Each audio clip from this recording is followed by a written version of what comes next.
जीवन में ये सवाल हमसे बहुत बार पूछा गया कि अंडा पहले आया या मुर्गी।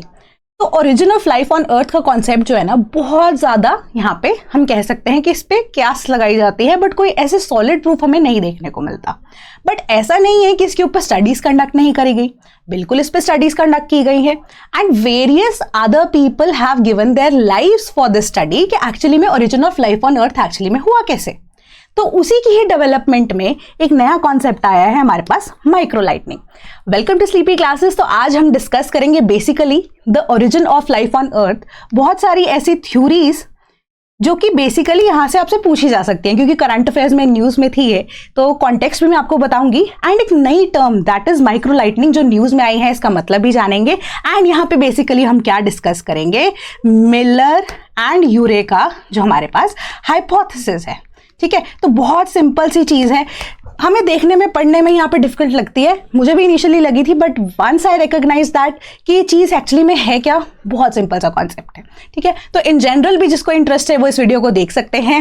एंड इन केस अगर आपको लगता है कि एक्चुअली में आपको नॉलेज भी यहाँ पर बढ़ानी है, पेपर के लिए भी कैसे यूज हो सकता है, क्यों, क्योंकि अगर मैं एग्जामिनर होती तो ये वो जो थ्योरीज है ना of the origin of earth में यहाँ पे 3-4 बंदों का नाम लिख देती है और आपको बोलती मैच द फॉलोइंग में कर दो इसको। ठीक है, तो ऐसे वेरियस क्वेश्चंस जो है वो यहाँ पे फॉर्म हो सकते हैं। सो लेट्स गेट स्टार्टेड। तो पहले कॉन्टेक्स्ट पढ़ते हैं कि माइक्रो लाइटनिंग का ना कॉन्सेप्ट अभी न्यूज में आया है। क्यों, क्योंकि जो लाइफ ऑफ ओरिजिन यहाँ पे हम बात करते हैं ना, ओरिजिन ऑफ लाइफ ऑन अर्थ की, तो उसमें बहुत सारे यहाँ पे स्टडीज की गई, बट बेसिक एक हाइपोथेसिस जो है वो मिलर यूरेका हाइपोथेसिस है, जो कि बेसिक हम यहाँ पर सोच के चलते हैं। क्यों, क्योंकि ये पहला ऐसा हाइपोथेसिस था जो कि फाइनली हम देखते हैं कि इम्प्लीमेंटेशन के तौर पे किया गया। ठीक है, उससे पहले सिर्फ स्टोरीज थी। मिलर और यूरे ने बेसिकली अब एक लैबोरेटरी के अंदर पॉसिबल करके दिखाया, तो उसको हम हाइपोथेसिस की तरह यहाँ पे कंसिडर करते हैं। तो उसी हाइपोथेसिस को यहाँ पे बिल्डअप करते हुए इसके ऊपर और रिसर्चेस हुई। तो अब फाइनली एक और रिसर्च आई जिसमें माइक्रो लाइटनिंग का कॉन्सेप्ट हमारे पास आया। तो माइक्रो लाइटनिंग तक पहुंचने के लिए उससे पहले हमें मिलर और यूरे के हाइपोथेसिस के बारे में जानना जरूरी है, यानी कि हमें एवोल्यूशन के बारे में जानना जरूरी है, लाइफ ऑन अर्थ के बारे में जानना जरूरी है। तो शुरू करते हैं सबसे पहले कहानी कि what is the Miller Urey hypothesis. So let's get started. तो let's start understand that first. पहली चीज हिस्टोरिकल कॉन्सेप्ट है, थोड़ा सा एक लाइनर की चीजें हैं जो कि इंपॉर्टेंट रहेंगे आपके लिए, वो देख लेते हैं। तो इनिशियली पहले माना गया है, अरिस्टोटल ने कहा कि नॉन लिविंग थिंग्स की वजह से ही लिविंग थिंग्स जो है वो एग्जिस्टेंट हैं। ठीक है, तो बेसिकली ये अब क्या है, स्पॉन्टेनियस जनरेशन की उन्होंने कॉन्सेप्ट दी। तो स्पॉन्टेनियस जनरेशन में उन्होंने कहा कि जो हमारे पास लिविंग लाइफ है या जो हमारे पास बायोटिक कॉम्पोनेंट्स है वो अब नॉन बायोटिक कॉम्पोनेंट्स या ए बायोटिक कॉम्पोनेंट्स की वजह से यहाँ पे एग्जिस्ट किए। ठीक है, ये 1600s में, अराउंड 1600 अरिस्टोटल ने कहा, बट उनको इस चीज़ पे बहुत ज़्यादा बैकलैश भी फेस करना पड़ा। क्यों, क्योंकि कोई प्रूफ नहीं था। उसके बाद 1800s के अंदर एक चीज़ जो है हमारे पास लुईस पास्चर ने कही कि लाइफ को जन्म देने के लिए हमें ऑलरेडी एक लिविंग कंपोनेंट यहाँ पर चाहिए, यानी कि बच्चा माँ से ही पैदा होता है। तो सिमिलर तरीके से वो ये बोल रहे थे कि मुर्गी पहले आई, अंडा बाद में आया। ठीक है, तो यहाँ पे अगर हम बात कर रहे हैं पहले वाले एग्जाम्पल में, तो अरिस्टोटल ने बोला कि आउट ऑफ द ब्लू यहाँ पर अंडा आ गया या आउट ऑफ द ब्लू मुर्गी आ गई, कौन पहले आया ये चीज यहाँ पे स्पेसिफाइड नहीं थी। ठीक है, सो अगर हम इसको जेनरिक सेंस में यहाँ पे बात करते हैं, तो जो हमारे बिल्डिंग ब्लॉक्स है या जो हमारा डीएनए या आरएनए की फॉर्मेशन के लिए कॉम्पोनेंट चाहिए होते हैं, या बॉडी में हम बिल्डिंग ब्लॉक्स की बात करते हैं, जैसे स्पेसिफिकली हम बात करते हैं अमीनो एसिड्स की, तो उसकी प्रेजेंस जो है वो अर्थ के ऊपर पहले आई कैसे। ठीक है, उस चीज के ऊपर क्वेश्चन हो रहा था। एंड दूसरा क्वेश्चन ये था कि क्या वही सेम प्रोसेस, पहले तो ये पूछा जा रहा था कि कैसे हुई, बायोटिक से हुई, एबायोटिक से हुई। ठीक है, उसके बाद एक क्वेश्चन और दिमाग में आया कि क्या वही सिमिलर चीज हम लैबोरेटरी के अंदर, ठीक है, या कि जो हमारी जितना भी प्रोसेसेस अगर हम कंसिडर करके चल रहे हैं वो लैबोरेटरी के अंदर रेप्लिकेट करके क्या हम यहाँ पे कंपोनेंट्स नहीं बना सकते हैं या नहीं। ठीक है, तो इसी तरीके के ऊपर यहाँ पे बार बार सवाल पूछा गया अनटिल एंड अनलेस हमारे पास चार्ल्स डार्विन ने थ्योरी ऑफ एवोल्यूशन नहीं दी।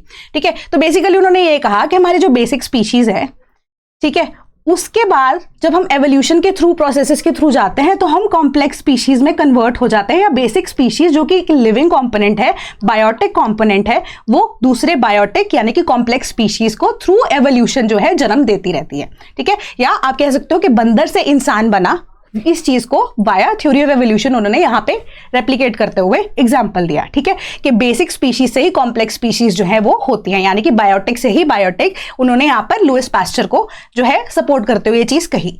बट अगेन यहाँ पे क्वेश्चन यही आता है ना कि उन्होंने क्या उसके ऊपर कोई प्रैक्टिकल जो है वो चीज किया नहीं, तो ऐसा नहीं था, प्रैक्टिकलिटी के बेसिस पे नहीं था, ये सिर्फ स्टोरी थी। तो फाइनली चार्ल्स डार्विन अपने फ्रेंड को ना एक लेटर लिखते हुए बोलते हैं एंड कहते हैं कि उनका मानना इस बेसिकली एवोल्यूशन के बेसिस पे यही है कि लाइफ ऑन अर्थ अगर फॉर्म होती है तो वो एक तरह से हमारे पास ना नॉन लिविंग मैटर से ही एग्जिस्ट कर रही है, ठीक है। तो उन्होंने पहले इनिशियली क्या चीज बोली कि थ्योरी ऑफ एवोल्यूशन में कि बायोटिक से कॉम्प्लेक्स से ही बेसिक स्पीशीज से हमारी कॉम्प्लेक्स स्पीशीज फॉर्म होती है। बट लेटर ऑन उन्होंने जब वो लेटर को पेन डाउन किया ना, तो उन्होंने ये चीज को भी ध्यान में रखा कि जो नॉन लिविंग मैटर है ना, उसी के थ्रू ही हमारी जो केमिकल कंपोनेंट्स या हम कॉम्प्लेक्स स्पीशीज या बेसिक स्पीशीज की बात करते हैं वही अकर करते हैं। बट यहाँ पे डिफरेंस यही था, उन्होंने ये कहा कि जो हमारे बेसिक अमीनो एसिड्स हैं या बिल्डिंग ब्लॉक्स हैं या जो डीएनए या आरएनए बनाएगा हमारा, ठीक है, वो सारी चीजें जो है बनने के लिए, वो कॉम्प्लेक्स जितने भी बॉन्ड्स बनने के लिए हमें नॉन लिविंग सब्सटेंसेस की यहाँ पे रिक्वायरमेंट रहती है। तो पहले हम ये चीज पढ़ते हैं कि हमारे पास ओशन जो है वो बहुत बड़ा था, ठीक है, एज कंपेयर टू टुडे अगर हम देखते हैं तो हम पैंजियन पैंथेलिसा की बात करते हैं, है ना, तो जब हम फॉर्मेशन ऑफ अर्थ की बात करते हैं तो अब यहाँ पे अभी भी हम देखते हैं कि हमारे पास वाटर कंपोनेंट जो है वो अर्थ के ऊपर बहुत ज्यादा है, बट जो अर्थ है उसके अकॉर्डिंगली हम जो लैंड मास देखते हैं वो अब आपस में जुड़ा हुआ उस हिसाब से नहीं है, काफी फैला हुआ है ना। तो जो पैंजिया और पैंथेलिसा की बात करते हैं तो जो कंपोनेंट है लैंड का वो बहुत कम था एज कंपेयर टू जो अब सरफेस एरिया की बात करते हैं वाटर को लेकर, है ना, कि वाटर जो है वो ओपनली यहाँ पे अवेलेबल था, बहुत ज्यादा बारिश जो है रिपीटेडली चलती रहती थी, ठीक है, एंड वाटर बॉडीज के अंदर ये कॉम्प्लेक्स होता रहता था। So according to Darwin it was like that कि जो पानी है ना, उस पानी के अंदर जो कि एक नॉन लिविंग कंपोनेंट है, उसी के अंदर ही ऐसा कुछ कॉम्प्लेक्स चीजें हुई होंगी जिस वजह से हमारे बिल्डिंग ब्लॉक्स जो हैं वो बनने शुरू हुए एंड लाइफ ऑन अर्थ ऐसे शुरू हुई। बट अगेन एक स्टोरी थी, ठीक है। अब इसी को ही बैक करते हुए अलेक्जेंडर ओपैरन जो कि एक रशियन यहाँ पे आप कह सकते हो केमिस्ट्री के लिए फॉलो कर रहे थे, ठीक है, रशियन केमिस्ट थे, उन्होंने एक बुक लिखी जिसका क्या नाम था, द ओरिजिन ऑफ लाइफ। उन्होंने भी इसी चीज को लिखा। उन्होंने जैसे अब हमारे पास डार्विन है, उन्होंने स्पेसिफिकली कहा कि एक वार्म लिटिल पॉन्ड है, ठीक है, उन्होंने कहा इतना बड़ा हमारे पास ओशन है बट एक जो छोटा सा पॉन्ड है ना, उसके अंदर under the right situation, under the right circumstances, in the presence of the required gas, heat and everything that is required, हमारे पास वो कॉम्प्लेक्स जो कंपाउंड्स रहते हैं या बॉन्ड्स है उसकी फॉर्मेशन होती है ताकि बिल्डिंग ब्लॉक्स बन पाए एंड ऐसे लाइफ ऑन अर्थ शुरू हुई, ठीक है। बट अलेक्जेंडर ओपैरन ने भी यही चीज का कही, बट उन्होंने यहाँ पर अब क्या किया, उन्होंने पॉन्ड का एग्जांपल ना लेते हुए प्राइमोर्डियल सूप को यहाँ पे कंसिडर किया कि जो हमारी कॉम्प्लेक्स बॉन्ड है वो प्राइमोर्डियल सूप की तरह है, ठीक है, कि ऐसा सूप जिसको उन्होंने रेफर किया किसको, ओशन को ही, ओशन को रेफर करते हुए उन्होंने कहा कि ओशन तो बहुत पुराने हैं कि वो एक प्राइमोर्डियल सूप की तरह है जिसके अंदर हमारी जो ओरिजिन ऑफ लाइफ है ना उसकी सारी की सारी कहानी छुपी हुई है, ठीक है। उन्होंने भी ये चीज कही कि अंडर द राइट सर्कमस्टांसेस जो ये कॉम्प्लेक्स बॉन्ड्स हैं ये फॉर्म होना शुरू हो जाते हैं and due to various processes which are involved in the process of water cycle, ठीक है। तो ये सारी चीजों को यहाँ पे बैक किया गया। But again till here it was all stories and no practicality, ठीक है। उसको रेप्लिकेट किसने किया, वो अब मिलर यूरे हाइपोथेसिस के बेसिस पे इसको रेप्लिकेट किया गया। तो फाइनली एक एक्सपेरिमेंट जिसको अब हम क्या कहते हैं, मिलर यूरे एक्सपेरिमेंट, वो हुआ। तो बेसिकली अब क्या किया गया, अलेक्जेंडर ओपैरन की, डार्विन की थ्योरीज को फाइनली आपस में मिक्स किया गया एंड क्या किया गया कि उनका जो सूप है या प्राइमोर्डियल आप कह सकते हो सूप की बात कर रहे हैं या हमारा वार्म लिटिल पॉन्ड है, दोनों तो रेफर ओशंस को ही कर रहे थे ना, इनको अब फाइनली क्या किया उन्होंने, अब लैब के अंदर रेप्लिकेट किया। तो उन्होंने क्या किया, स्टैनले मिलर जो कि ग्रेजुएट थे, ठीक है, उन्होंने अपने टीचर की हेल्प लेते हुए कोलैबोरेट किया किसके साथ, हैरोल्ड यूरे के साथ, और उन्होंने क्या किया कि मिमिक किया एंशिएंट वाटर साइकिल को in an operators in the lab, ठीक है। तो बेसिकली अब उन्होंने पिक्चर दिखाती हूं मैं आपको, उन्होंने कहा कि वाटर साइकिल में हम क्या बोलते हैं, हमारे पास पानी होता है, पानी इवेपोरेट होता है, वो कंडेंसेशन के थ्रू,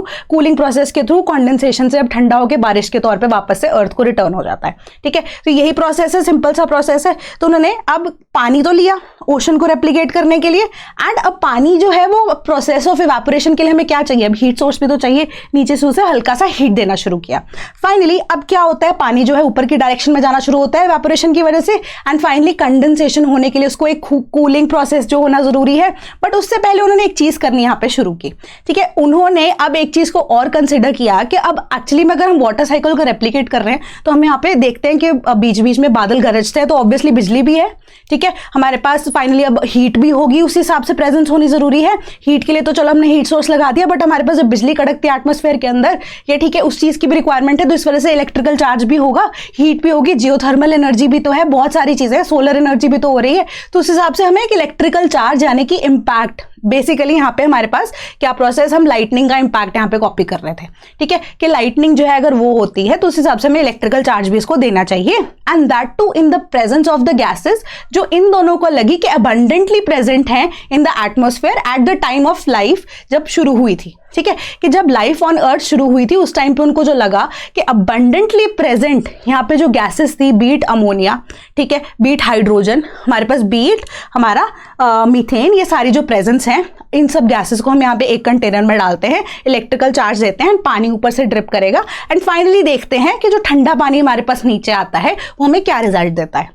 तो एक हफ्ते तक ये एक्सपेरिमेंट रेगुलरली चलता गया, एंड उन्होंने क्या पाया कि जो पानी है इसका कलर जो है वो ब्लैकिश ब्राउन हो जाता है। तो इस पानी को जब टेस्ट किया गया तो एक मिरेकल यहां पर देखने को मिला कि फाइनली हमारे पास जो कॉम्प्लेक्स बॉन्ड्स हैं वो फॉर्म होने शुरू हो जाते हैं, complex molecules including amino acids, जो कि लाइफ के बिल्डिंग ब्लॉक्स हैं, वो क्रिएट होने यहां पर शुरू हो जाते हैं। सो एज अ रिजल्ट हम ये कह सकते हैं, या एटलीस्ट ये चीज को मान सकते हैं कि नॉन लिविंग कॉम्पोनेंट्स की वजह से यहाँ पर हमारे अमीनो एसिड, जब एसेंशियली जो चीज रिक्वायर्ड है या जो कॉम्प्लेक्स बॉन्ड्स रिक्वायर्ड है, दैट इज अमीनो एसिड्स, वो प्रेजेंट रही हैं या वो बन रही हैं due to the presence of non living elements. ठीक है, तो अब इस चीज को आप श्योरिटी से नहीं कह सकते, बट ये एक पॉइंट ऑफ स्टडी आपको दे देता है जिसके ऊपर फर्दर आप रिसर्च करते रहते हैं। तो ये बेसिक सा हमारा क्या था, हमारा यूरेका एंड फाइनली मिलकर जो हमारा मिलर का एक प्रॉपर एक्सपेरिमेंट था, जो बहुत सिंपल तरीके से मैंने आपको बताया। तो इसको रिपीट कर देती हूँ। वाटर को बॉयल किया गया था ताकि इवेपोरेशन को रेप्लिकेट कर सके, एंशिएंट ओशन को वो रिप्रेजेंट कर रहा था जो पानी यहाँ पे था।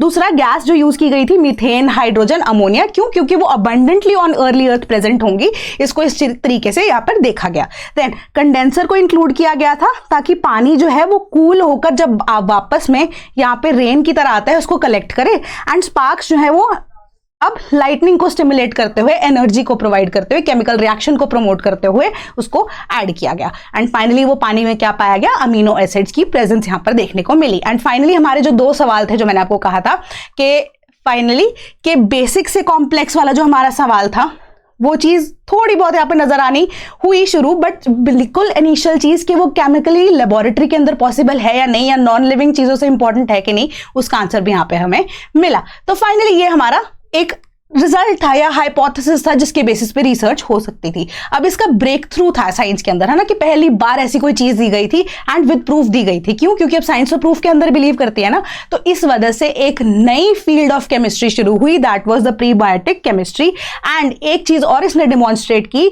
कि बायोमॉलिक्यूल जो हैं अगर फॉर्म हो सकते हैं उन सिचुएशंस में भी जहां पे कंडीशंस जो हैं similar to those of early earth अगर रेप्लिकेट किए जाएं, तो इस तरीके से हम लेबोरेटरी के अंदर भी क्या कर सकते हैं, कॉम्प्लेक्स मॉलिक्यूल्स को फॉर्म कर सकते हैं। दूसरी चीज, इसके ऊपर फर्दर रिसर्च का हमारे पास टॉपिक क्या हुआ कि लाइफ के बिल्डिंग ब्लॉक्स जो हैं वो वेरियस एनवायरमेंट कंडीशंस के अंदर यहाँ पर हो सकते हैं, और मॉलिक्यूल्स ऑफ लाइफ जो है वो मीटेरॉइड्स के अंदर भी पाए गए। ठीक है, एक चीज तो हमारा होता है कि वाटर साइकिल को रेप्लिकेट किया गया। अब पहले के टाइम पे हम देखते हैं कि मीटियोर शावर बहुत ज्यादा फ्रीक्वेंट हुआ करते थे, तो मीटियोर शावर जब हम देखते हैं, मीटेरॉइड्स या मीटियोर जब अंदर अर्थ के एटमॉस्फेयर या सर्फेस पे भी टच करते हैं ना, तो उनके सैंपल्स के थ्रू भी ये चीज को पाया गया था कि उनके अंदर भी अमीनो एसिड्स हैं, यानी कि बिल्डिंग ब्लॉक्स हैं। ठीक है, जो कि फर्दर इस चीज को और प्रूव करते हैं वाटर साइकिल के अलावा भी कि नॉन लिविंग कंपोनेंट से ही हमारा जो है बेसिकली बिल्डिंग ब्लॉक्स या आप कह सकते हो कि अमीनो एसिड्स की प्रोडक्शन हुई है। वेरएस जो शुगर कंपाउंड्स की रिक्वायरमेंट रहती है हमारे डीएनए के फॉर्मेशन के अंदर, वो भी मीटेरॉइड्स में बेसिकली पाए गए। ठीक है, ये अब ये कह सकते हैं, सजेस्ट कर रहे हैं that they may have form through the solar system as well, कि ऑल टुगेदर जो सोलर सिस्टम में जितने भी प्रोसेसेस हैं वो ये कॉम्प्लेक्स मॉलिक्यूल्स को, दैट इज एबायोटिक कंपोनेंट्स जो है वो बायोटिक कंपोनेंट्स को इनिशियली लाइफ ऑन अर्थ जो है वो स्टार्ट करने के लिए हेल्प कर रहे थे। ठीक है, तो इससे ये चीज जो है अभी मानी जा रही थी कि ऐसा हो सकता है, हो गया नहीं, हो सकता है। ठीक है, इसके ऊपर भी रिसर्च बाकी है, तो प्रीबायोटिक केमिस्ट्री के ऊपर अब शुरू की गई, उसके ऊपर पढ़ाई शुरू की गई। तो अब जो नई स्टडी है वो माइक्रो लाइटनिंग के ऊपर है। माइक्रो लाइटनिंग आपको क्या कहती है? अगर आपको ये एक्सपेरिमेंट याद रहा हो तो उसके अंदर एक इलेक्ट्रिकल चार्ज दिया गया था। ठीक है, तो माइक्रो लाइटनिंग ना बेसिकली ये बोलती है कि इलेक्ट्रिकल चार्ज की रिक्वायरमेंट हमें है ही नहीं। ठीक है। तो माइक्रो लाइटनिंग ये बोलती है कि जब अब आप पहले ये चीज बोल रहे हो कि आपके हाइपोथेसिस के अंदर कि ये लाइटनिंग का इफेक्ट हम कॉपी करने के लिए हम इलेक्ट्रिकल चार्ज दे रहे थे, बट हर तरफ तो हर बार जब बारिश होती है तो बिजली तो नहीं कड़कती है। सो एज अ रिजल्ट आप ये बहुत ही जो है वेग सा आइडिया लेके, बेसिक सा आइडिया लेके आपने एक्सपेरिमेंट कर दिया। बट हमारे केस में यहाँ पे हमने विदाउट इलेक्ट्रिकल चार्ज भी अंडर द सेम सिचुएशन उसी चीज को कॉपी कर दिया, उसी एक्सपेरिमेंट को कॉपी किया, बट इलेक्ट्रिकल चार्ज यहाँ पर नहीं दिया। तो भी हमने ये पाया कि हमारे पास जो बिल्डिंग कंपोनेंट्स है, कॉम्प्लेक्स मॉलिक्यूल्स है, इसकी फॉर्मेशन हुई है। So as a result electrical charge यहां पर देने की जरूरत नहीं थी। ठीक है। एंड ये कैसे पॉसिबल हुआ? तो ये न्यू स्टडी का ये मानना है कि जब हम पानी की ड्रॉपलेट्स की बात करते हैं, जब रेनफॉल होती है ना, तो इन दैट केस हर एक रेन ड्रॉप जो है वो बड़े से छोटे में डिवाइड होती है, बट यहाँ पे इक्वली डिवाइड होना हो वो चीज पॉसिबल तो नहीं है कि हर एक रेन ड्रॉप जो है वो इक्वली डिवाइड होगी, ऐसा तो नहीं होता है। ठीक है। तो बड़ी रेन ड्रॉप जब वो अपना सरफेस टेंशन, या आप कह सकते हो सरफेस टेंशन मीन जब उसका टेंशन बढ़ जाता है, या आप कह सकते हो कि जब वो ग्रेविटी से अट्रैक्ट होकर वेरियस उसको हवा का भी अब यहाँ पे टेंशन अब मिल रहा है ना, तो जो ड्रॉपलेट्स हैं वो छोटी छोटी ड्रॉप्स में फर्दर डिवाइड हो जाती हैं। तो उसमें से जो बड़ी ड्रॉप होगी वो पॉजिटिव चार्ज कैरी करती है, एंड जो नेगेटिव चार्ज कैरी करेगी वो है छोटी ड्रॉप। तो ये बेसिकली ये नई स्टडी ने पाया। ठीक है। तो उन्होंने, मैं रिपीट कर देती हूं कि एक डिफरेंस यहां पे यही था कि इलेक्ट्रिकल चार्ज उन्होंने नहीं दिया। सेम उन्होंने अब मिलर और जो ह्यूरे है उनका एक्सपेरिमेंट कॉपी किया, इलेक्ट्रिकल चार्ज नहीं दिया। उन्होंने ये कहा कि माइक्रो लाइटनिंग का एक नया कॉन्सेप्ट हम यहाँ पे नई स्टडी में इंट्रोड्यूस कर रहे हैं, जिसकी वजह से अब क्या है कि जब पानी गिरता है बारिश के तौर पे अर्थ के ऊपर, तो जो पानी की ड्रॉप है इनिशियली बड़ी होती है, but due to presence of air also, हवा तेज चल रही है, जो टेंशन है, ठीक है, इस वजह से वो ड्रॉपलेट जब ब्रेक होती है तो दोनों का साइज अब इक्वल तो नहीं होगा। ठीक है। तो जो बड़ी ड्रॉपलेट है वो पॉजिटिव चार्ज कैरी करती है, और नेगेटिवली चार्ज जो है वो कौन सी होती है? छोटी ड्रॉप होती है। एंड इवेंचुअली अगर आप इलेक्ट्रिकल चार्ज यहां पर ना भी दो तो भी formation of these complex molecules यहां पर होगा। तो यही इसी बेसिस पे ये माइक्रो लाइटनिंग का कॉन्सेप्ट है कि यहां पे पानी में के अंदर चार्ज रहता ही है। एंड सिमिलर तरीके का जो प्रोसेस है वो वाटरफॉल्स के अंदर भी होता है, वेव्स के अंदर भी होता है। तो स्पेसिफिकली आपको यहां पर रेन का प्रोसेस या वाटर साइकिल का प्रोसेस फॉलो करने की जरूरत नहीं है। So that was a basic component या बेसिक प्रोसेस के माइक्रो लाइटनिंग क्या होता है। एंड मिलर ह्यूरे जो हमारा मिलर एंड ह्यूरे का जो कॉन्सेप्ट है एक्सपेरिमेंट का, हाइपोथेसिस का, वो यहाँ पे एक्सप्लेन किया गया। तो बेसिकली ये नई स्टडी ने एक तो पहली माइक्रो लाइटनिंग बोला, दूसरी चीज उन्होंने डिमॉन्स्ट्रेट किया कि पानी को अगर आप मिक्सचर ऑफ गैसेस के अंदर डायरेक्टली यहाँ पे स्प्रे कर देते हैं तो भी हमारे पास रिजल्ट जो है वो ऑर्गेनिक कंपाउंड्स के तौर पे आते हैं। एंड फाइनली क्या क्या ऑर्गेनिक कंपाउंड्स आए इनके पास? That was hydrogen cyanide. ये तो बेसिकली ब्लास्ट जो है करने के लिए हेल्प आती है ना, तो पॉइजनस गैस है, टॉक्सिक गैस है, इसको छोड़िए। इसके अलावा उन्होंने पाया कि ग्लाइसिन और यूरासील मिले हैं। तो बेसिकली ग्लाइसिन एंड यूरासील जो है हमारे डीएनए की फॉर्मेशन में हेल्प करते हैं। तो यहाँ पे हमारे पास अमीनो एसिड्स के अलावा भी अगर हम देख रहे हैं डीएनए की फॉर्मेशन के लिए ग्लाइसिन एंड यूरासील की फॉर्मेशन हो रही है। तो बेसिकली सिंपल सी बात है कि बिल्डिंग ब्लॉक्स जो है यहाँ पर भी देखने को मिल रहे हैं, कॉम्प्लेक्स कंपाउंड जो है यहाँ पर भी देखने को मिल रहे हैं। वहां पे अमीनो एसिड्स मिले थे, यहाँ पे glycine and uracil along with hydrogen cyanide हमें मिले हैं। तो there is a development in the previous hypothesis. तो इसी के बेसिस पे यहाँ पे रिसर्च चली। तो अब न्यू डेवलपमेंट के बेसिस पे उन्होंने ये कहा कि माइक्रो लाइटनिंग जो है वो नेचुरल वाटर स्प्रे से भी हो सकती है, and it is more continuous. Ubiquitous is कि बहुत ज्यादा कॉन्टिन्यूअस है। कि उन्होंने इनिशियली बोला हाइपोथेसिस के टाइम पे कि सिर्फ वाटर साइकिल को रेप्लिकेट करेंगे, बट यहाँ पे ये कह रहे हैं कि हमारे पास जो वाटरफॉल्स हैं, वेव्स हैं, वो तो ज्यादा कॉन्टिन्यूटी में है ना एज कंपेयर टू रेनफॉल। अब तो रेन तो धीरे धीरे क्लाइमेट चेंज की वजह से कम होती जा रही है या बहुत ज्यादा होती है। ठीक है। तो वेराज अगर हम वाटरफॉल्स को या स्ट्रीम्स को कॉपी करते रहेंगे, प्रोसेसेस को फॉलो करते रहेंगे, वो ज्यादा कॉन्टिन्यूटी में वैलिड रहेगा क्योंकि रेनफॉल बहुत ज्यादा कम रहती है। ठीक है। तो अभी के प्रोसेस में अगर हम देखें तो हमारे पास जो नेचुरल स्ट्रीम्स अकर कर रही हैं, वाटरफॉल्स एग्जिस्ट कर रहे हैं, वो ज्यादा चांसेस दे रहे हैं कि आपकी स्टडी को प्रूव करे, एंड साथ में ऑर्गेनिक कंपाउंड्स को यहां पर फॉर्म भी कर रही है। एंड ये ज्यादा एक इफेक्टिव मैकेनिज्म है generating the building blocks of life in case they are required to be made. ठीक है। तो सिंपल सी चीज यहां पे उन्होंने बोली। दूसरी चीज उन्होंने ये कहा कि चैलेंज किया उन्होंने हाइपोथेसिस को इनिशियली मिलर और ह्यूरे के, कि जो लाइटनिंग स्ट्राइक्स हैं वो प्राइमरी कैटलिस्ट थे ओरिजिन ऑफ लाइफ में आपके लिए, बट हमारे केसेस में हम देख रहे हैं कि हमें वो इलेक्ट्रिकल चार्ज की रिक्वायरमेंट ही नहीं है। एंड लाइटनिंग का प्रोसेस जो है वो बहुत ज्यादा, आप कह सकते हो कि इतना ज्यादा नहीं देखने को मिलता है, ये इतना ज्यादा कॉमन प्रोसेस नहीं है, बहुत ज्यादा हाई टेम्परेचर चाहिए होता है उसके लिए, जो कि अब पॉसिबल नहीं होता है। एंड उन्होंने ये प्रपोज किया कि instead of that natural water interaction जो है वो सफिशिएंट रहती है for the production of natural organic organic compound जो कि पानी के अंदर होते हैं। सो एक बेसिक सी डेवलपमेंट थी and process of microlightning has been also explain to you along with हमारा मिलर और यूरे का एक्सपेरिमेंट एंड जो हिस्टोरिकल पर्सपेक्टिव कहता है of the theory of life on earth. So in case if you are preparing for Punjab PCS, we have a batch which is ongoing for you. So there are high chances कि आपको prelims का paper अब shift हो जाएगा आगे आने वाले time में, बट सिंस मैं अभी तक इस चीज़ की पुष्टि नहीं कर सकती या करना नहीं चाहती जब तक कोई ऑफिशियल ऐसे नोटिफिकेशन नहीं आ जाती। So in case you are preparing for Punjab PCS, so we have topic wise lectures there for you, जो कि अब आपका ओवरलैपिंग सिलेबस है अब GS का विद UPSC, वो भी मिलेगा आपको। And along with that Punjab PCS के जो कंटेंट के GK के लेक्चर्स हैं वो भी आपको मिलेंगे अलॉन्ग विद द PDFs।